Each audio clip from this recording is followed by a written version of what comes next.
महात्मा गांधी का जन्म 2 अक्टूबर 1869 को गुजरात के पोरबंदर नामक स्थान पर हुआ था। उनका पूरा नाम मोहनदास करमचंद गांधी था। उनके पिता का नाम करमचंद गांधी था, जो कि सनातन धर्म के पंसारी जाति से संबंध रखते थे। इनके पिता कट्टर हिंदू एवं ब्रिटिश सरकार के अधीन गुजरात में काठियावाड़ की रियासत पोरबंदर के प्रधानमंत्री थे। इनकी माता का नाम पुतलीबाई था और वे परनामी वैश्य समुदाय की थी। महात्मा गांधी के अन्य नाम बापू राष्ट्रपति गांधी जी थे। गांधी जी का विवाह 1883 में 5 वर्ष की आयु में कस्तूरबा से हुआ था। गांधी जी कस्तूरबा को बा कहकर बुलाते थे। उनका यह बाल विवाह उनके माता पिता के द्वारा तय किया गया था। महात्मा गांधी के 4 पुत्र थे, जिनके नाम इस प्रकार है। मोहनदास करमचंद गांधी ने 1887 मैट्रिक की परीक्षा मुंबई यूनिवर्सिटी से पूरी की और इसके आगे की परीक्षा के लिए भी भावनगर के श्यामलदास स्कूल में गए। महात्मा गांधी का परिवार उन्हें बैरिस्टर बनाना चाहता था। सितंबर 1818 को गांधी जी बैरिस्टर पढ़ाई के लिए लंदन गए, जहां पर उन्होंने यूनिवर्सिटी कॉलेज लंदन में दाखिला लिया।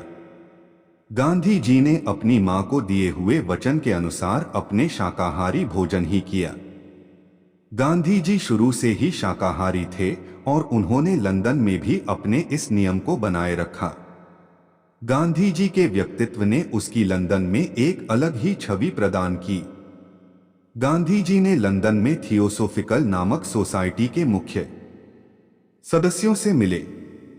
सोसाइटी की स्थापना विश्व बंधुत्व के लिए 1875 में हुई थी और इसमें बौद्ध धर्म, सनातन धर्म के ग्रंथों का संकलन भी था।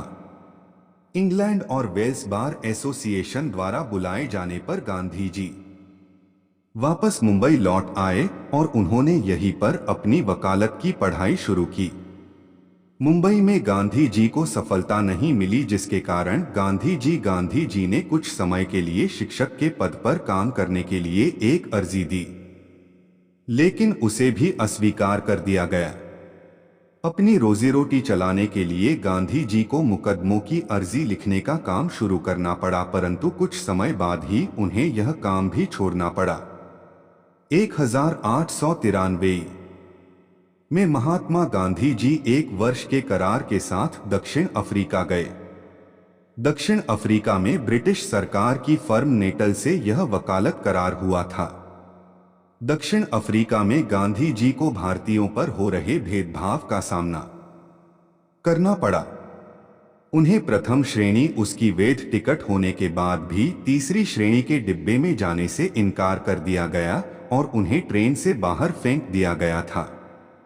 इतना ही नहीं, यात्रा करते समय पायदान पर एक अन्य यूरोपीय यात्री के अंदर आने पर उन्हें चालक से मार भी खानी पड़ी। इन्हें अपनी इस यात्रा के दौरान कई कठिनाइयों का सामना करना पड़ा। अफ्रीका के कई होटलों में उनको आने के लिए मना कर दिया गया।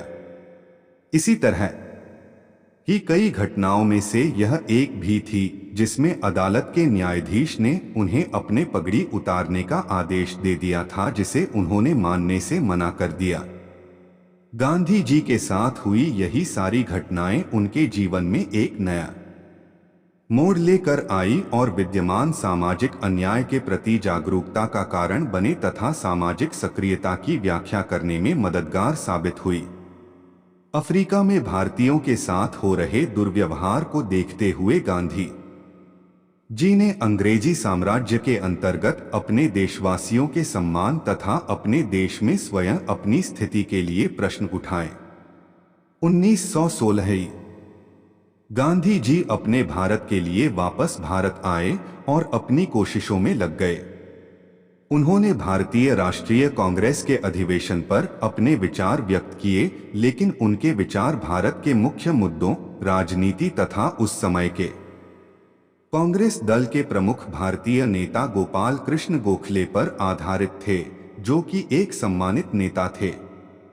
गांधी जी को सब अपनी पहली बड़ी उपलब्धि 1918 में चंपारण सत्याग्रह और खेड़ा सत्याग्रह में मिली। हालांकि अपने निर्वाह के लिए नील की खेती करने के बजाय नगद पैसा देने वाली खाद्य फसलों की खेती करने वाली आंदोलन भी महत्वपूर्ण रहे। जमींदारों की ताकत का दमन करते हुए भारतीयों के नाम पत्र भरपाई बता दिया गया, जिससे वे अत्यधिक गरीबी से गिर गए। गांव में गंदगी, अस्वस्थता और अन्य कई तरह की बीमारियां फैलाने लगी थी। खेड़ा, गुजरात में भी यही समस्या थी। पहले तो गांधी जी ने वहां पर सफाई करवाई और स्कूल और अस्पताल बनवाए, जिससे ग्रामीण लोगों को उन पर विश्वास हुआ। उस समय हुए शोर शराबे के कारण गांधी जी को शोर शराबे से हुई परेशानियों के लिए थाने में बंद कर दिया गया, जिसका विरोध पूरे गांव वालों ने किया। बिना किसी कानूनी कार्रवाई के गांधी जी को थाने में बंद करने के लिए और उन्हें वहां से छुड़वाने के लिए गांव के लोगों ने थाने के आगे धरना प्रदर्शन भी किया।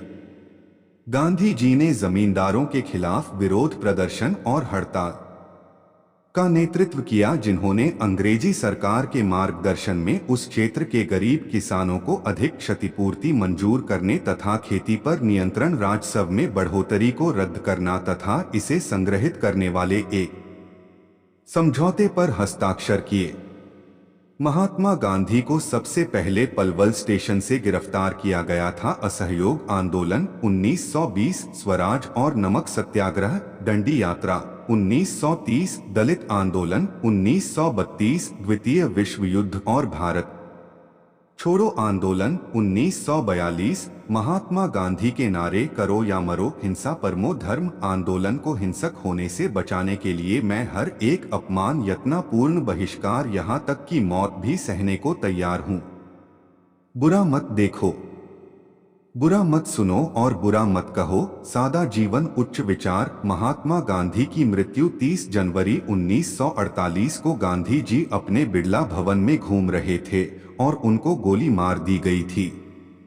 हत्यारे का नाम नाथूराम गोडसे था। यह एक राष्ट्रवादी थे जिनके कट्टरपंथी हिंदू महासभा के साथ संबंध थे, जिसने गांधी जी को पाकिस्तान को भुगतान करने के मुद्दे पर भारत को कमजोर बनाने के लिए दोषी करार दिया था।